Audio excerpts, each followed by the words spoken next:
Voyons maintenant la structure divisionnelle. Alors là, on monte en taille d'entreprise, au fur et à mesure. Alors la structure divisionnelle, quels sont ses principes de constitution? Eh bien, l'activité de l'entreprise devient tellement complexe qu'il est nécessaire d'adopter un nouveau critère de segmentation, de différenciation de l'activité. Et ce critère va être pris dans la logique d'affaires, si vous voulez. Soit on va choisir le type de produit, donc une division par type de produit, ou par type de client, ou par marché géographique. Vous avez en gros ces trois possibilités. Pourquoi on choisit une division par produit, ou par type de client, ou par marché géographique? Ça, c'est l'activité qui va l'imposer. En fait, par exemple, si vous avez deux marchés géographiques qui sont totalement différents, les critères d'achat sont différents, le pouvoir d'achat du client est différent, les circuits de distribution sont différents. Bref, deux marchés totalement originaux, vous avez intérêt à avoir une structure divisionnelle par marché.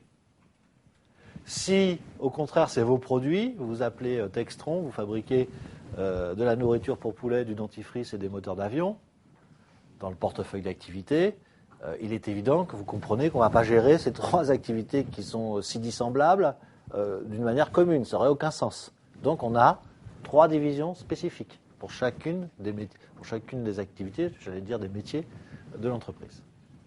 Donc c'est vraiment l'activité qui va présider précisément au choix du critère de segmentation dans les structures divisionnelles. Chaque division, c'est l'intérêt, est plus ou moins autonome. On parle de principe d'autonomie relative. L'autonomie, mais pas l'indépendance. C'est tout à fait un slogan qui devrait courir dans les organisations divisionnelles.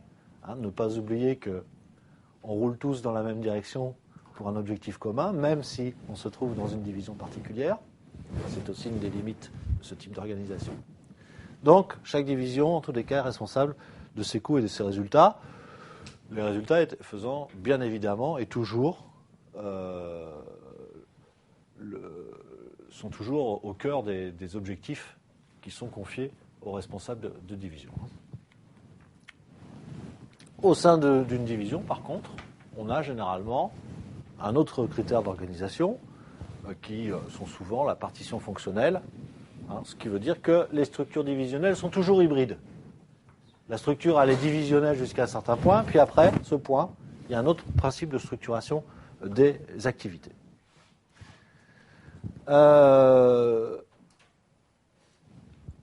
peut considérer, et c'est d'ailleurs comme ça que la représente Mintzberg, que chaque responsable de division, si vous voulez, c'est un entrepreneur dans l'entreprise. C'est ce qu'on appelle un intrapreneur, un entrepreneur de l'intérieur.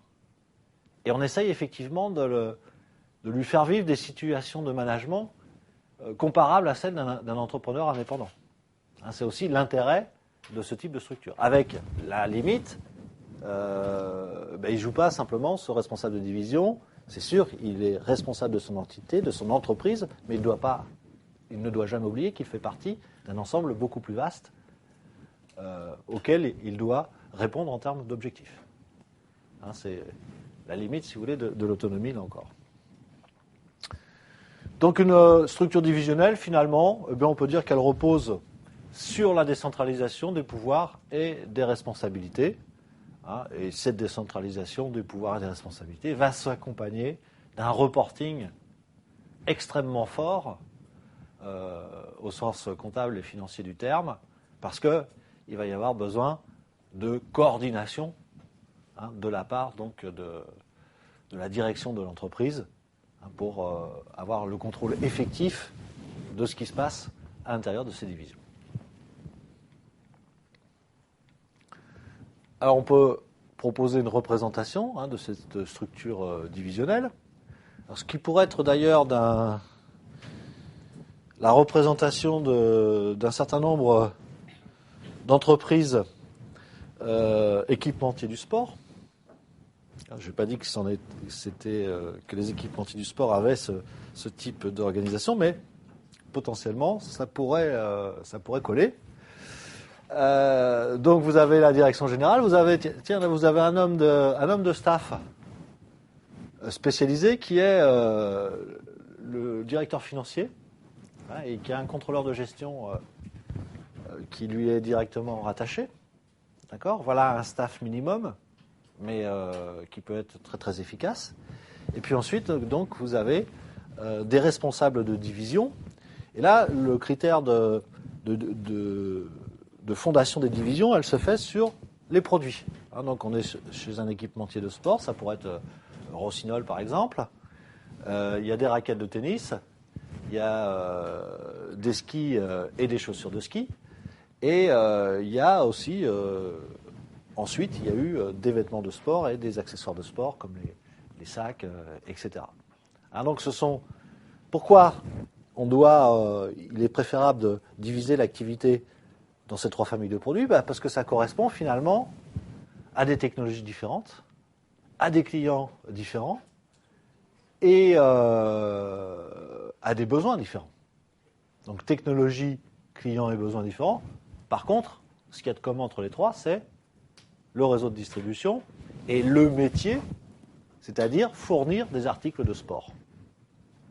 Hein, mais voilà, derrière ces deux points communs, il y a des différences importantes qui méritent probablement que l'on ait des divisions autonomes sur chaque de ce type-là. Il y a aussi l'idée des concurrents qui sont différents. Hein. Les concurrents des raquettes de tennis ne sont pas les mêmes que les concurrents au niveau des skis. Quoique, comme Rossignol par exemple est passé de la raquette de tennis au ski parce que technologiquement il y a beaucoup de points communs, en termes de matériaux notamment, et qu'en plus c'est contracyclique.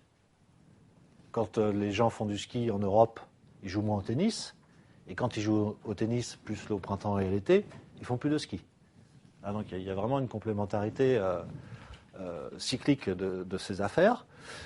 Normalement, les concurrents sont très différents de ceux qui font des skis, quoi. Ceux qui fabriquent des raquettes, au départ, ne sont pas ceux qui font des skis. Aujourd'hui, ça converge à cause de la technologie. Mais en tous les cas, cette division était pertinente jusqu'à un moment donné. Et puis, vêtements et accessoires de sport, là, vous avez des concurrents qui n'ont rien à voir.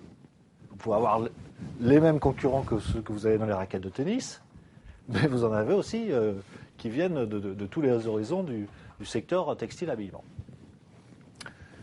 Voilà. Et donc, le principe, si vous regardez la partie rose de l'organigramme, eh bien, vous voyez bien que la structure divisionnelle, elle n'est pas pure. Derrière, dans la division vêtements de sport, vous avez une logique fonctionnelle. Hein, donc, vous retrouvez ce que je vous avais dit en termes d'hybridation nécessaire des structures divisionnelles.